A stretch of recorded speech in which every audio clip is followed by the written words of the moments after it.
কালকে রাতে 10:30টার পরে কিন্তু অনেক বৃষ্টি নেমেছিল। তাই হঠাৎ করে আমার বর বলল, চলো আমরা একটু চা খেয়ে আসি। বৃষ্টি হচ্ছে, হালকা হালকা বৃষ্টি, তখন আবার কমে যাচ্ছিল। আর তাছাড়া প্রত্যেক দিন রাতে প্রায় তার বন্ধুদের নিয়ে আর কি এই টাইমটা একটু ঘুরতে বের হয়। তাই আজকে আর কি আমাদেরকে নিয়ে বের হলো।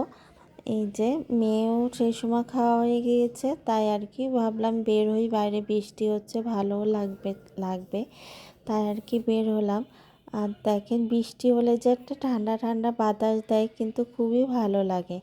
আর কি হলো বলেন তো, বৃষ্টিতে ঘোরাও হলো, গাড়িতে ঘোরাও হলো, কিন্তু চায়ের আর পাওয়া গেল না।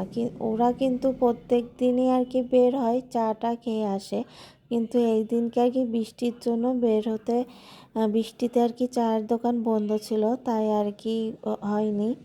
তাই আমরা আবার ফেরত চলে আসলাম, চা খেতে পারিনি। আর মেয়ের প্রিয় আশিস কাকা, সে তার সাথে একটু খেলা করছে, ও খুব মজা পায়।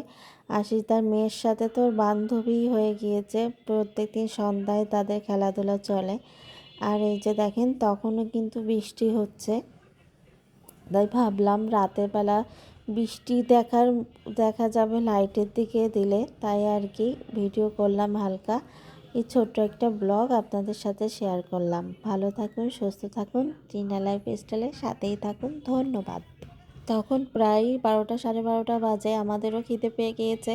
আর এই যে তখন তো আর এই অন্ধকারে তাদের ভিডিও করা যায়নি, তাই আমি একটু হালকা ভিডিও করলাম, ঘরে ঢুকছি তাই। আর এই যে আমি একটু নিজেকেও ভিডিও করলাম। ভালো থাকুন, সুস্থ থাকুন, টিনা লাইফস্টাইলের সাথেই থাকুন। ধন্যবাদ।